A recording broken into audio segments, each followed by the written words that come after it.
Chapter 10. My First Kiss. Yvette Waterton and her old guardian, Yorick of Sevilla, are spending a lazy evening in front of the kitchen fire in the Watermill, Axholme, a small market town and inland harbour that nestles in the very bottom corner of Yorkshire, on the borders of Nottinghamshire and Lincolnshire, in that part of the kingdom known simply as North of the Gap, DN 106 HN. It was my favourite story, and it began a night of memories and reminiscing. It was not yet the end of winter, but a night that showed the promise of better weather was definitely around the corner. Tonight, the Watermill was a very comfortable place to be. The fire roared, and the kitchen was warm and cosy. Yorick's story had pleased me, and I pondered it as I prepared the evening meal. I sneaked another look at the tall skeleton. Yes, it was true. He had served my family for a long time, just as great-grandmère Agnes had prophesied. Each and every one of us had been a girl, and a witch to boot. Yes, it was a good night for memories indeed. I stirred the casserole and began sprinkling chopped thyme leaves upon the surface. Thyme, was that the key? I should talk to John D. about it. How had Grandmère worked that spell?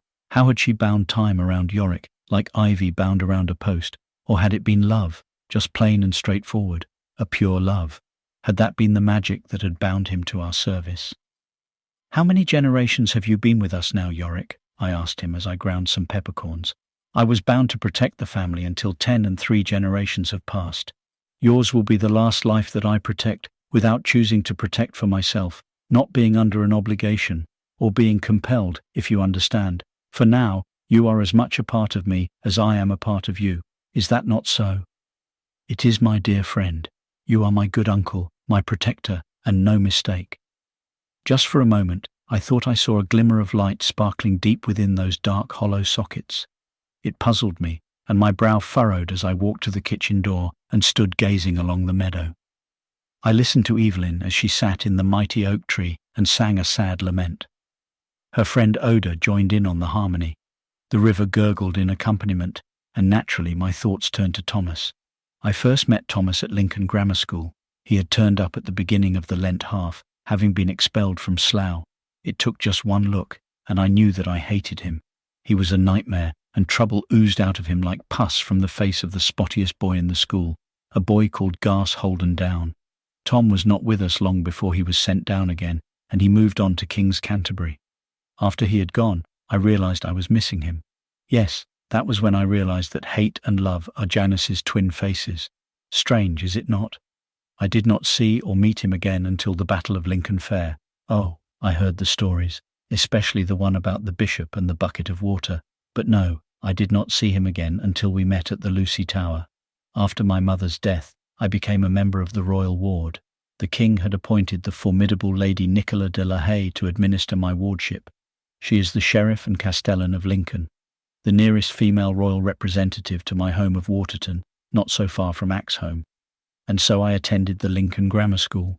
I was the only girl pupil at the school, which had been an ordeal in its own right. Yet I had survived, and had to resort to only the gentlest of magic to gain the respect of the masters and pupils alike.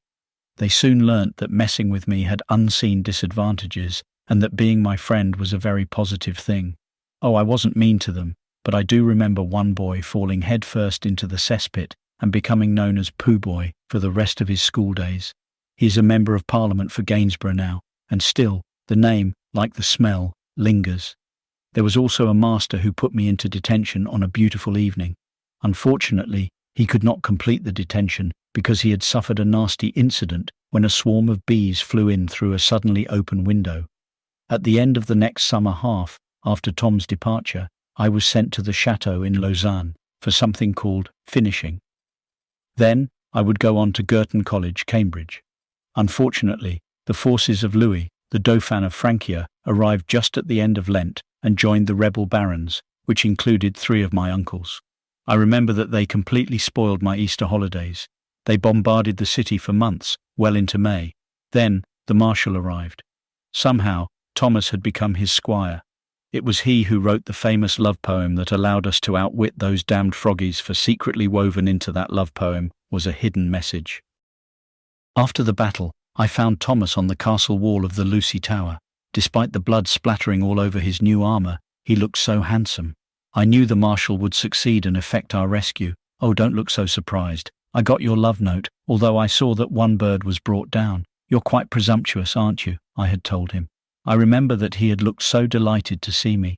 I mean, we have never been properly introduced. I will have to get my ward to approve of you, of course, and the king, who will need to give his consent.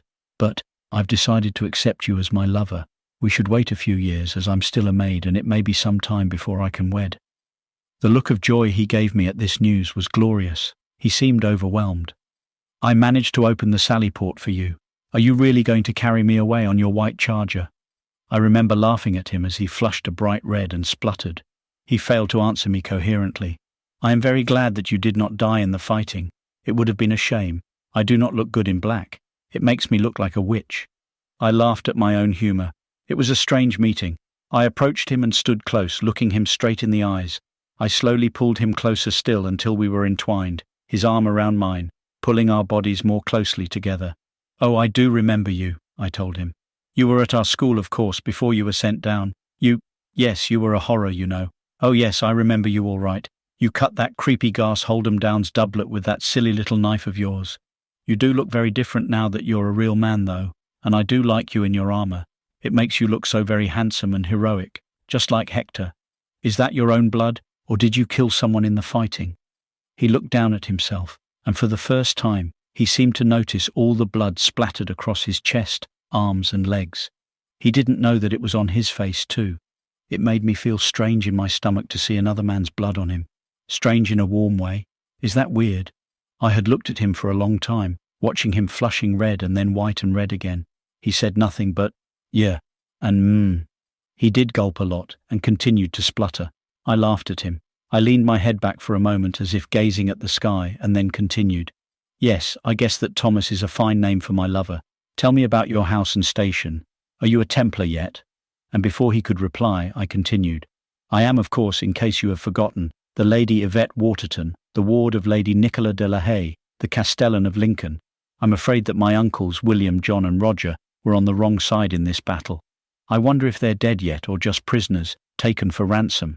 They should be very highly regarded prisoners, you know, as grandfather was a companion of the Conqueror, and they do hold vast lands, but I suppose those will be forfeit now. Will you mind that I have no dowry or lands? Then I leaned forward, pulling him towards me, and I kissed him slowly, full on the lips. It was a good kiss, my first. A girl always remembers. That was when the cathedral's twin towers swayed, and the bells clamoured. The earth beneath our feet shook, and a mighty roar bellowed in our ears. The ground heaved like my heart, and the great transept of the cathedral split from top to bottom. The twin towers fell in ruins, and even more chaos burst throughout the city of Lincoln.